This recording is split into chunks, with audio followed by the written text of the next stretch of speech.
here she simplified enough. P2 squared divided by P2 is all.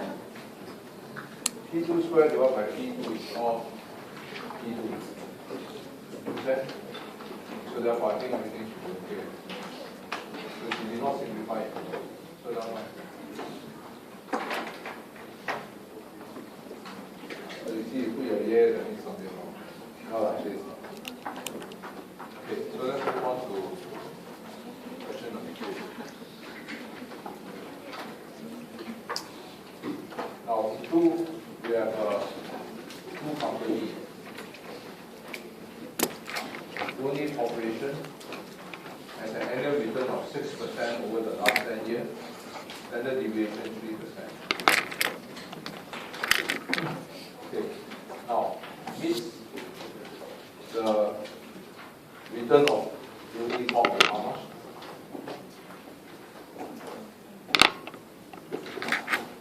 So the return of Unity Corp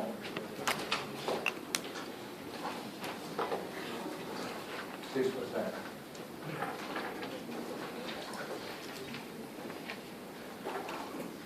Okay, now the company, the CEO. So the CEO, Ms. Loney, decides to buy another, to take over another company. Right, so this company is called Beta Attraction. Now the expected return on Beta Attraction is very high because it's very big. So that's why you can see high return, high risk. So the return of Beta Attraction 12%. Okay. So she decides to buy over this company. High return but the risk was much higher. Correlation point 3. Now after the acquisition, the company changed its name to Joyful Corporation. Right.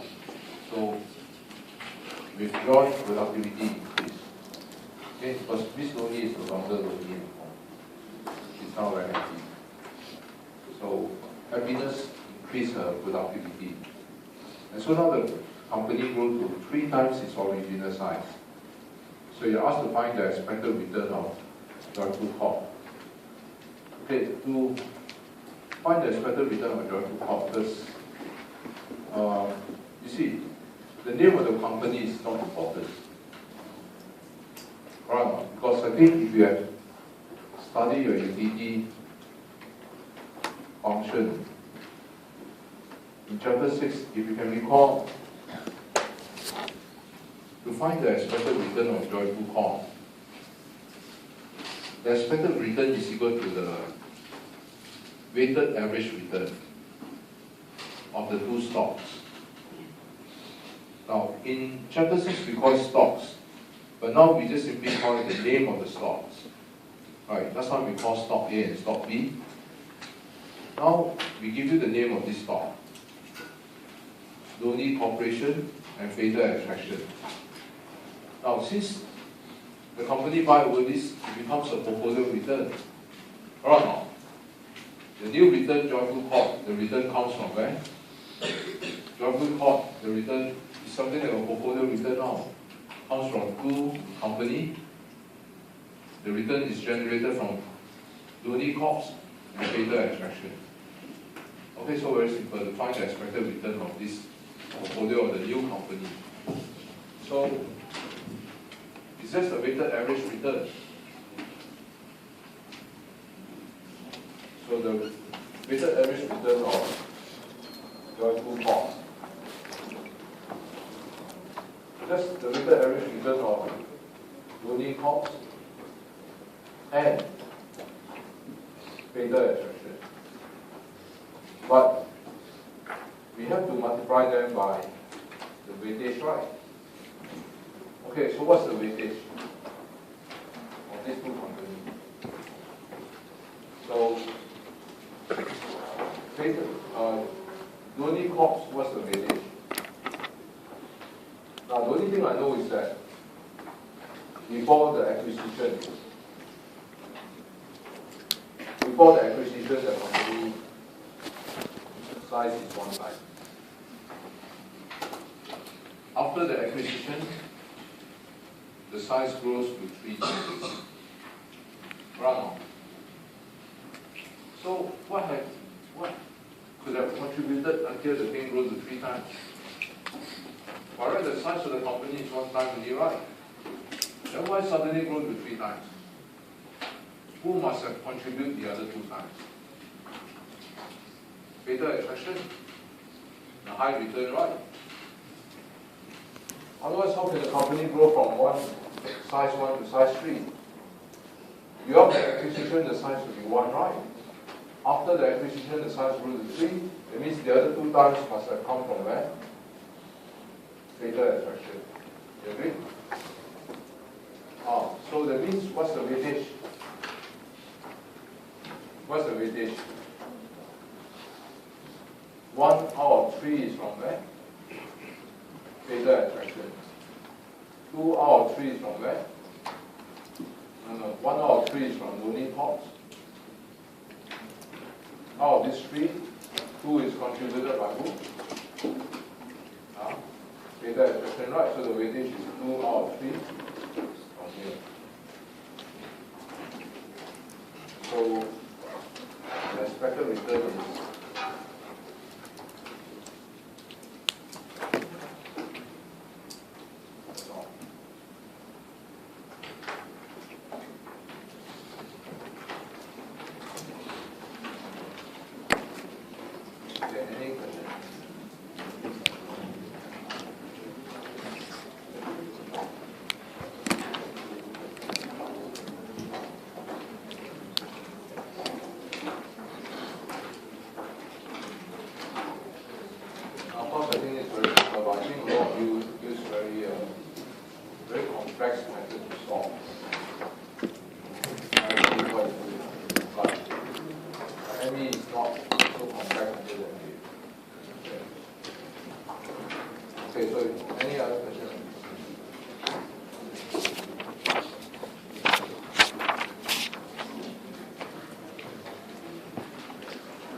is not as difficult as other subjects. The solutions are very strong.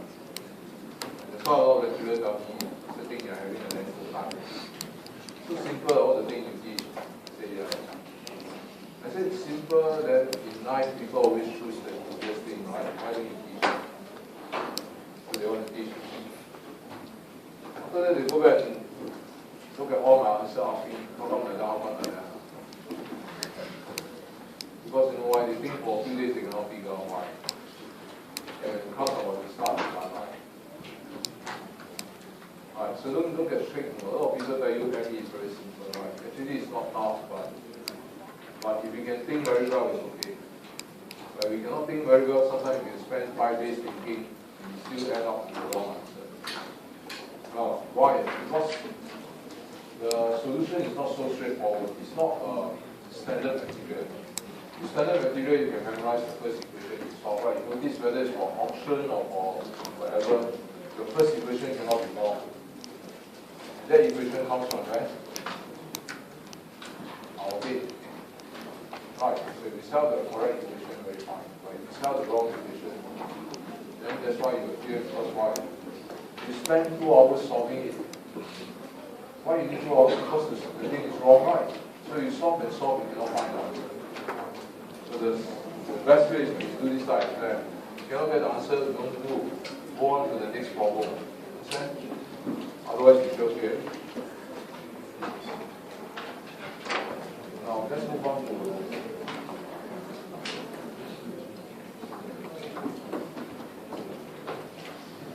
question 3. Now so you have a perfectly competitive industry. Each firm requires half the labor to produce and half units of capital to produce. The cost of capital is 2, price of labor is 2. The supply function given by this. Find the optimal input. Okay. How to find the demand for labor and capital?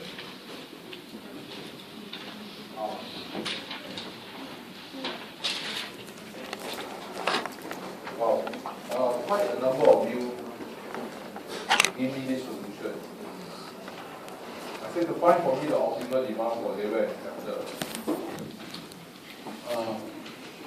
So incidentally, a lot give me this answer.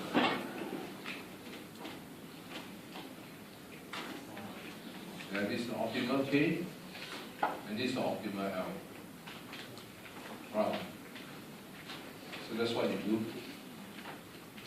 But there are also quite a number of papers that give me a solution whereby you go in DQODK, DQODL. Now, this one you have to be a bit careful. Why? I'm not doing this way. The reason why is because what happens is, if you read the question carefully, the model is different. These two things are what? What are these two things? Can you identify? You cannot identify the first thing wrong because you have to sell the model for this.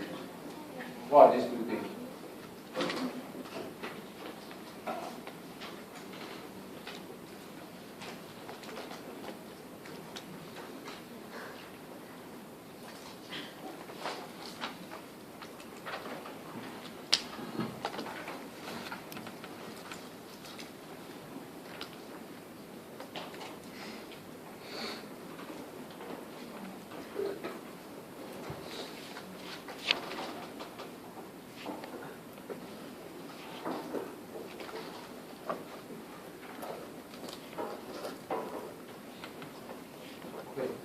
So these two things, perfect substitute, perfect complement, or imperfect substitute. So you don't rush into doing a problem, right? Because I told you before, it means different answer. So the isopod, in this case, is it a straight line, convex or L shape? These two things. Are they perfect complement? Are they perfect complement? No? Sure or not? Are they used together? The two things are used together, right? Because to produce 1 unit of output, you have to use these two things. Therefore, they are used together. Okay, if that's the case, you really know in economics, when two things are used together, they are what? Complement. Right? Okay, but complement is one thing. But are they perfect? Are they perfect complement? Well, to qualify as perfect complement is what? The two things must be used together. Boyfriend and girlfriend, are they perfect complement? Are friends complement? Yes, of course. You are always used together, right, friends? But are they perfect complement? No. Perfect complement must always be used in fixed proportions. So friends are not perfect complement. Boyfriend, girlfriend are perfect complement. Why? Because they must always be used in fixed proportion. 1 to 1. Not be 1 to 5. Okay, so we know it's perfect complement because they are used in fixed proportion. See? If I use half units of labor and half units of capital, I can produce one output. But if I use half units of labor and I use 1 million units of capital, can my output rise? Possible, right? It means they must be used together, fixed proportion. Alright, so perfect complement. Now, so if it's perfect complement, I think it can be called. How do we find the answer? The demand for K and L is found from where? The production function. Alright, so how to find the production function? R is 2, W is 2. The supply function.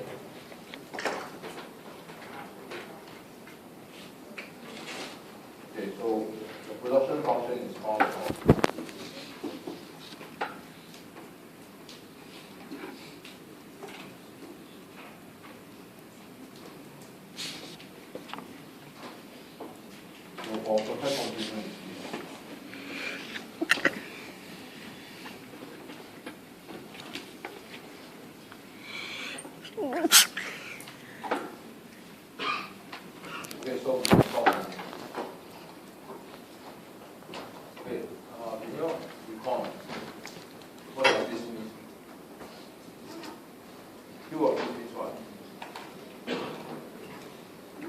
does Q of this mean?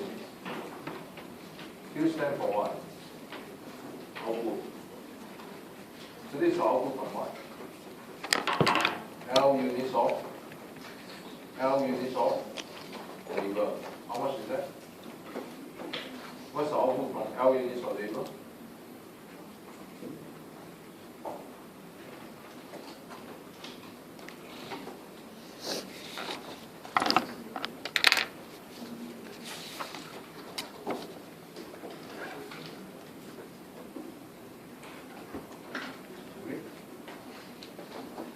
One output requires half units of labor, right?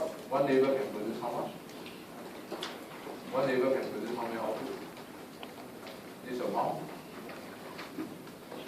Alright, so L units of labor can produce how much? One labor can produce this amount of output. L units of labor can produce how much? L times 2.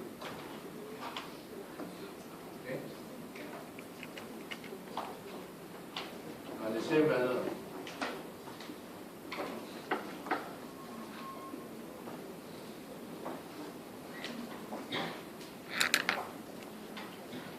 So what's this number here?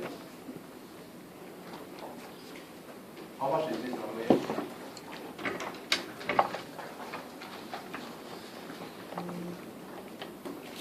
Right.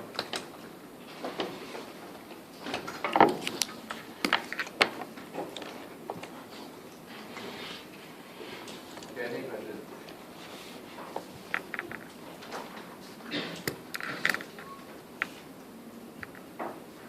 This is the output from K units of capital. One capital can produce 2 units of output. K units of capital can produce 2 times K units of output, right? Okay, so the output is based on the lower of this.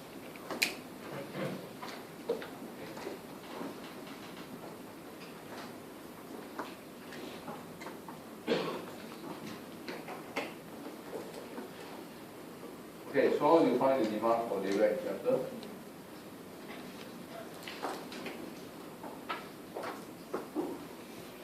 Q equal how much?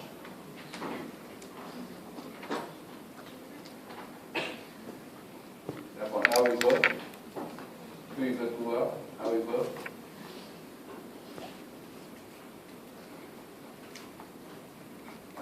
Q equal this, K equal to, okay, so the amount, right? So that's the optimal demand for labor and capital. Okay. Okay.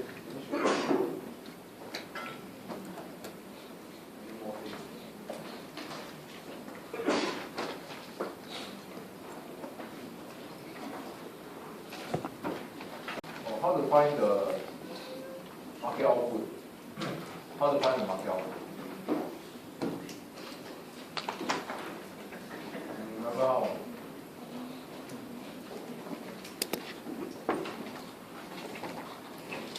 Right? This is perfect competitive industry, right? How you find our market output? Find this. So once you can get this price, you can find the market output, right? How? Go into where? The demand curve. You get this. Are we given the demand curve? No, but we are given what? The supply function. Okay. Because the equilibrium, they are the same. You agree? So therefore, we just go into here, and that's it. That will be the market output. Okay? Okay, so I think there's one more here. So how to find this? In the long run, what's the price equal to? How much? All firms in the long run make zero profit, right? So the price must fall under where? Under average cost. Okay, so in order to find this, we need to find this. And this is very simple, just find the minimum average cost, right? That's all. Easy? Okay. So just find the minimum average cost. Problem is solved.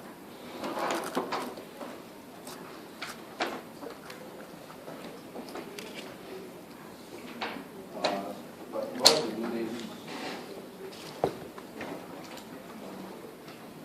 you have to find the cost.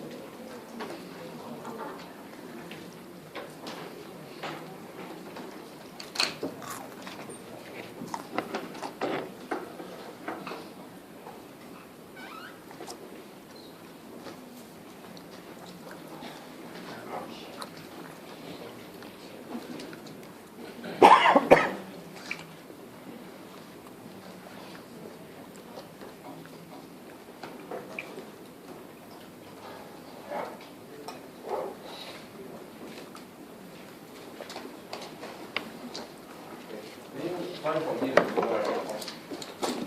What's the minimum average cost? How much is it? Minimum AC. What's the blue?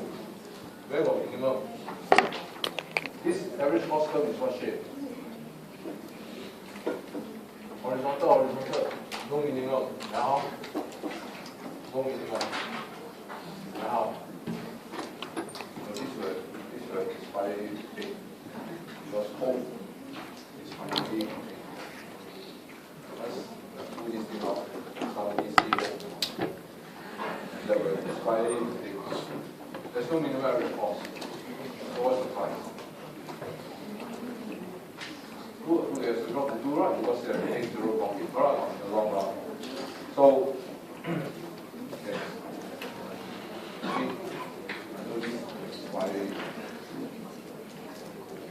Therefore, how to find the market output? When P equals this value, put inside here.